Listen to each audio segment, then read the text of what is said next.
Younger people are starting to follow new recommendations for earlier colonoscopies, but the increase in demand is becoming a problem for some hospitals. Now doctors have suggestions for patients in order to ease their load. WCIA3's Ariana Williams is with us. Ariana, so how much did requests increase?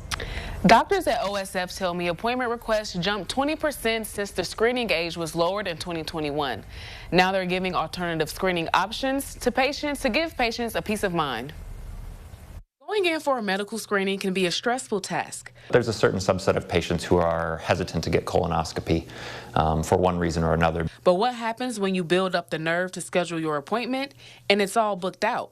Dr. Jonathan Lucking with Carl says that's what's happening to people asking for colonoscopies. We have been seeing more patients coming in for their screening scopes, and we have been seeing more patients at a younger age. When the recommended screening age was lowered to 45, doctors didn't expect to see much of an increase. But now that the floodgates have opened, hospitals are turning back to solutions they started using during the pandemic.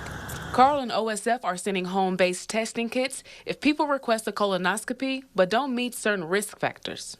So there's primarily colonoscopy as a tool and then stool-based testing as a tool. And they both have their pros and cons. The home-based test allows people to find out if there's an issue that needs to be looked at by a doctor. It really helps to allow us to do colonoscopy, make sure that we can get colonoscopy for those who really need it, and then find out those who are average risk, find out whether or not they're one of those people that end up in that bucket that really need it. Lucking says patients are more likely to have better outcomes when they take the initiative of reaching out and doing the at-home test if they're offered. It's one of those things where you can make a huge difference in the outcome of a patient early on by just doing your general screening, and it's a relatively easy screening to do. And then the ones that are positive, making sure we do a colonoscopy in those people so we're catching pathology at an earlier stage of the illness so that it prevents morbidity to the patient.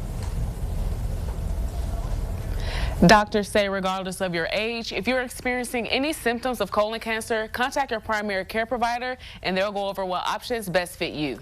Back to you. All right, Ariana, thank you.